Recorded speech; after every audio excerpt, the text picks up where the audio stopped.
Buenas tardes, es un gusto de estar con ustedes. Yo siempre digo que tienen que estar las personas que tienen que estar. Este es un tema que es muy importante, como decía nuestra hermana, confianza en Dios. Confianza en Dios como uno de los remedios naturales que venía presentando muy bien nuestra hermana Ana Gloria, que junto con el sol, el agua, el reposo, la alimentación saludable, la temperancia, la confianza en Dios casualmente viene a quedar como la base de una pirámide, es decir, lo que sustenta todo lo otro. Y como bien decía Ana hace un momento, nada de lo otro sirve cuando no existe la confianza en Dios como un elemento, ya vamos a ver, como un principio. Decíamos que esos elementos que habíamos mencionado son principios que preservan la salud y a su vez se pueden convertir en poderosos remedios naturales cuando son usados adecuadamente. Vamos a avanzar.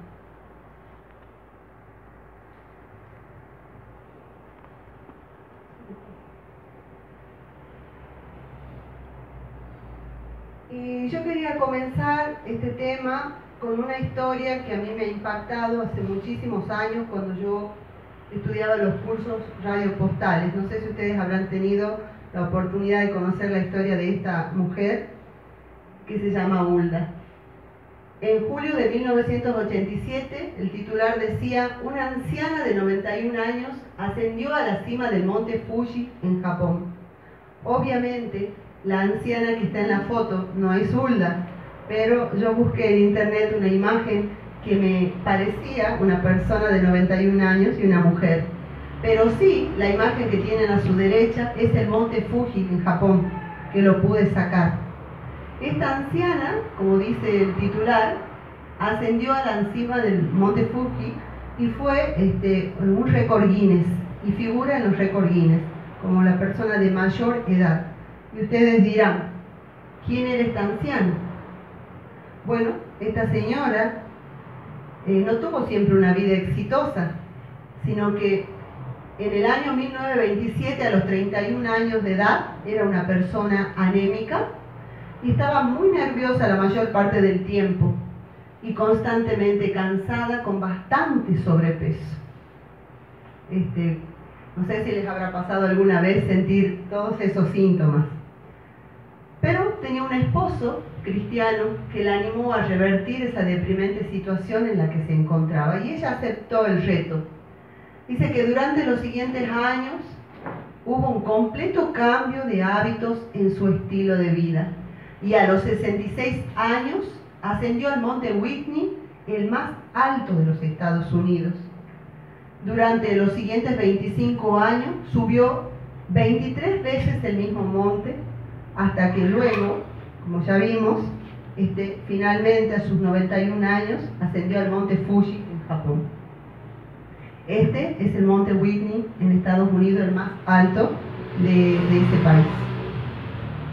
Este es el monte Fuji en Japón. O sea, ¿por qué les muestro estos montes? Porque para cualquiera de nosotros, subir a veces a un cerro es toda una osadía, y a veces nos limitamos diciendo, es imposible para mí eso. Sin embargo, su verdadero triunfo no fue subir ni escalar esos montes. Su verdadero triunfo fue cambiar por completo la dramática situación en que vivía a sus 31 años. ¿Cómo hizo? En primer lugar, lo que nosotros también tenemos que hacer: entender que hay un Dios maravilloso en los cielos y que ese Dios nos ha creado no nos ha creado para que vivamos enfermos. Ella creyó que el Señor es un Dios de vida y no de muerte. A su vez, también creyó que Dios había establecido principios capaces de garantizar una vida saludable y con sentido para el ser humano. Estos principios, según el diccionario, proviene la palabra principio del latín y significa primero, a la vanguardia, en primer lugar, Son consejos establecidos desde un comienzo, en este caso desde el comienzo de la creación, cuando Dios crea al ser humano. Nosotros sabemos que en la palabra de Dios ya el Señor nos había dado instrucciones, sobre todo con respecto a la alimentación. Puso su confianza en Dios, en sus principios, y los puso por obra. Decidió creerle a Dios y tomó esos consejos y los puso por obra. Nosotros vivimos en un tiempo donde las personas buscan soluciones mágicas para sus problemas de enfermedad. En el caso de la salud, Dios nos dejó principios, lineamientos, consejos que requieren, por supuesto, una disciplina. Y los hijos de Dios, confiando en un Dios de amor, creyendo que todo eso que Él estableció, esos principios son para nuestro bienestar, debemos aplicarlos. Y eso realmente requiere entrenarnos día a día. Un día capaz que fallemos, pero después con el tiempo nos vamos incorporando. Siempre, como todas las cosas. Pero, ¿cómo confiar en Dios? Porque hablábamos de que Hulda decidió creerle a Dios y a sus principios. ¿Cómo confiamos en Dios? La gran pregunta, ¿verdad? Confiar en Dios significa, en primer lugar, detenernos a pensar que Dios creó al ser humano. ¿Estamos convencidos que Dios nos creó? Sí, ¿verdad? Reconocer que no lo dejó al ser humano en tinieblas, perdido en medio de la confusión y la ignorancia. ¿Ustedes creen que un Dios que sostiene el universo, las galaxias, pudo haber dejado librado al azar nuestra condición de salud? No. Eso es imposible. Entender que junto con la vida le dio consejos sabios que tienen que ver con su felicidad presente y eterna. Aceptar que estableció principios que apuntan hacia una vida plena, pero requieren disciplina y debemos aplicar. Ese requieren disciplina a muchos nos incomoda, ¿entiendes? Pero una vez que nosotros los hacemos un hábito, dice que para crear un hábito hay que hacer 13 veces algo, ya nadie nos lo puede sacar. ¿Es o no es así? ¿Alguno habrá experimentado algo que, por ejemplo, que no le gustaba consumir el agua, y una vez que se acostumbra, no puede vivirse en el agua? Otros con la fruta, y así. Pero, ¿cuál es el plan de Dios entonces? Veamos. Amado, yo deseo que seas prosperado en todas las cosas y que tengas salud, así como prospera tu alma. Juan nos decía esto con respecto a no solo, nosotros nos ocupamos mucho de nuestra espiritualidad, pero saben, hermanos, nosotros somos seres holísticos. Nosotros somos una unidad biopsicosocial, natural y espiritual. Nosotros no funcionamos el cuerpo por acá, la mente por acá. No, nosotros somos una unidad. Si una de esos elementos que constituyen al ser humano no es atendido, no tenemos salud. Nuestra salud tiene que ver las tres áreas: física, mental y espiritual. Tiene que haber un equilibrio. Otro texto. Y por haber oído estos decretos y haberlos guardado y puestos por obra, Jehová tu Dios te guardará contigo el pacto y la misericordia que juró a tus padres, y quitará Jehová de ti toda enfermedad y todas las malas plagas de Egipto. Coincidimos todos que estamos en Egipto de alguna manera, o sea, no en el pecado, pero sí estamos en la ciudad de Egipto, donde mora el pecado, donde las tentaciones son variadas y de todo tipo. Hoy hablábamos en la mañana con respecto a Lucifer y con respecto a Adán y Eva. Ellos se habían de alguna manera desobedecido, en el primer caso rebelado contra Dios, en el segundo caso desobedecer, que significa desconfiar de Dios, ¿verdad? Y estaban en un lugar de privilegio, estaban rodeados de la mejor condición. Nosotros tenemos muchas desventajas, pero así como Job, nos debemos asir de la mano de nuestro Creador. ¿Cuál es mi parte en el plan de Dios ahora que yo sé cuál es la voluntad de Dios para conmigo, para con mi familia, para con mi entorno? ¿Cuál es entonces mi parte en el plan de Dios? En primer lugar, firme confianza en Dios, y ya lo vamos a desarrollar. Debemos creer a Dios como Hulda, afianzar en el corazón más que nunca hoy la verdad de que Dios es amor y que todo lo que Él escribió para nosotros es para nuestro bien y es porque nos ama. Comprender la causa de la enfermedad. Debemos saber, ¿quién más que nosotros? A veces vamos al médico y queremos que el médico adivine lo que nosotros tenemos, cuando nosotros sabemos cuáles han sido las leyes que venimos transgrediendo en forma sistemática. Entonces, comprender la causa de la enfermedad, no solo para cambiar hábitos, sino para percibir más a Dios. Cuando nosotros cambiamos, por ejemplo, les doy un ejemplo personal, cuando hacemos ayuno, no sé si se han dado cuenta que ni siquiera nos cansamos, ni siquiera nos da ganas de dormir la siesta. Nuestra sangre fluye tan livianamente por nuestros órganos, nuestro cerebro, nuestro hígado, nuestro páncreas, que no sentimos el agotamiento que tenemos cuando comemos una comida común y corriente. Entender de una vez que los principios de Dios son una protección para mi vida, no son nada más que eso. Y percibir el amor de Dios, cuando ve que su salud se recupera, entiende ahí que Dios hizo todo por amor y que nosotros, por no aceptar su amor, de alguna manera nos estamos dañando y estamos viviendo, ¿cómo le puedo decir? En vez de vivir como seres de categoría, estamos viviendo en una categoría mucho peor, digamos, de la que vivía Adán y Eva y todos los demás hijos de Dios a lo largo de la tierra. Decidimos nosotros voluntariamente ser esclavos de nuestros malos hábitos.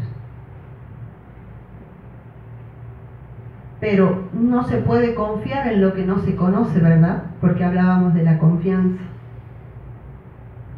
Entonces, ¿cómo conocemos a Dios?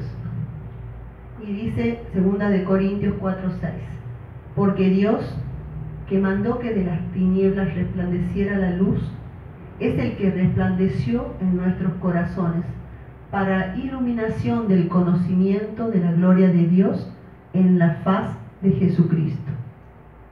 Otro texto, el que me ha visto a mí, ha visto al Padre, decía Jesús. Entonces, el autorretrato de Dios dado al mundo no es una imagen, es el carácter de Dios reflejado en la persona de Jesucristo.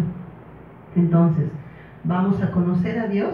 Sí. ¿Mediante qué? Mediante la contemplación de su Hijo, de su obra y de todo lo que Él mostró, porque vino a mostrar nada más y nada menos al Padre. Dice acá, podemos formarnos un concepto correcto de nuestro Padre Celestial contemplando la vida de Jesús, escuchando sus enseñanzas y familiarizándonos con la forma en la que se relacionaba con la gente. No hay otra manera de conocer a Dios, hermanos. Muchos dirán la naturaleza, otros dirán las obras de la providencia, otros dirán las buenas obras de algunos cristianos, pero hermanos, yo aprendí a valorar la naturaleza cuando conocí a Dios.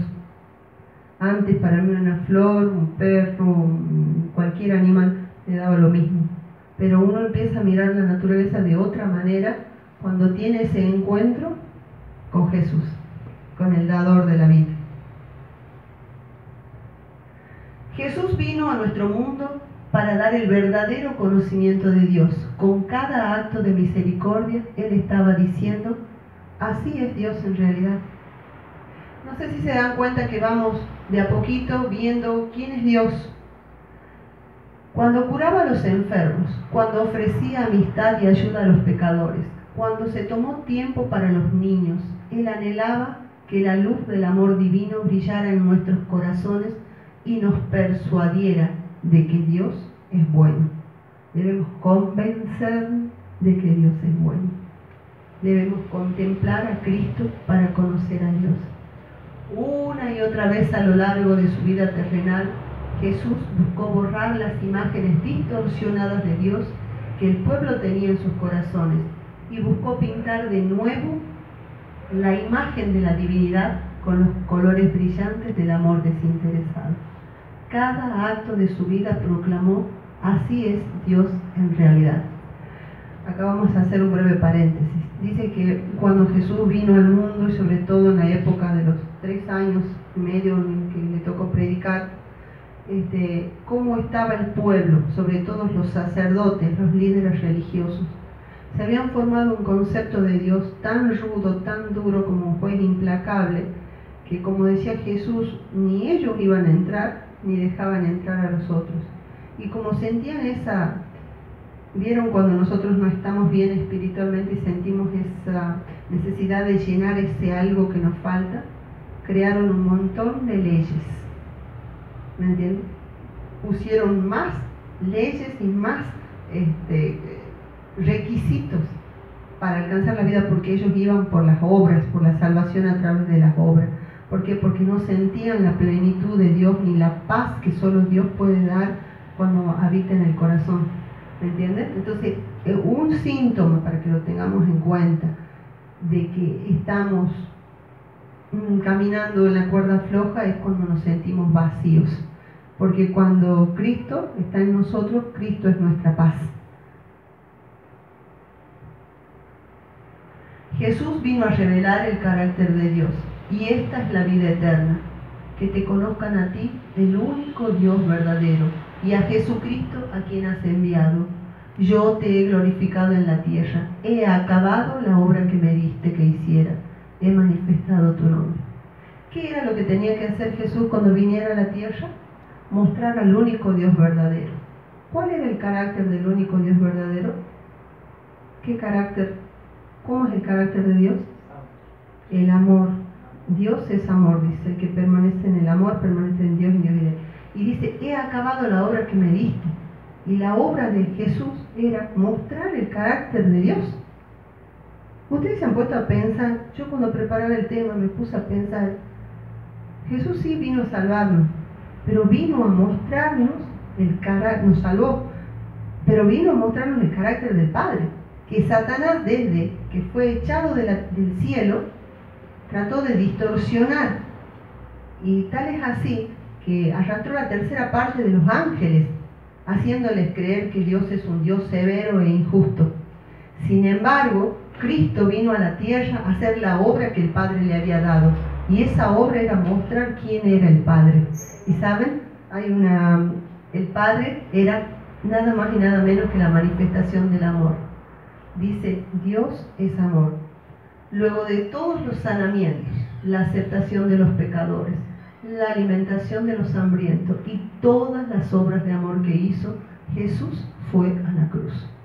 En el Calvario, Él dio la revelación suprema del carácter de Dios. Se puso su vida por nosotros. Pablo afirma que Dios estaba con Cristo reconciliando consigo al mundo. Esa fue la manifestación más grande del amor de Dios. Y nosotros, ustedes dirán, ¿y qué tiene que ver esto con la salud, con los principios de salud, con los remedios naturales? Hermanos queridos, nosotros podemos tomar agua, podemos hacer ejercicio, podemos tomar sol, pero nosotros necesitamos confiar en Dios, y para confiar en Dios debemos conocerle, y para conocerle debemos mirar a Cristo, y para mirar a Cristo debemos reconocer su obra de amor, y que todo lo que está escrito ha sido escrito para nuestro bien, porque Dios nos ama. Vamos a ver algo más. Dios nos ama. En una oración Jesús le recordó al Padre: tú los has amado a ellos como también a mí me has amado. En Juan 17:23. Es decir, nos está poniendo en igual condición. Dice, Jesús lo dijo: tú los has amado a ellos como también a mí me has amado. Si no hubiera venido al mundo, no hubiera dejado su gloria para venir al mundo a morir por nosotros, si no nos hubiera amado. Pero cuando se manifestó la bondad de Dios, nuestro Salvador, y su amor para con la humanidad, nos salvó, no por obras de justicia que nosotros hubiéramos hecho, sino por su misericordia. Es importante tener en cuenta que Dios nos amó antes de que nosotros lo hubiéramos aceptado a Él.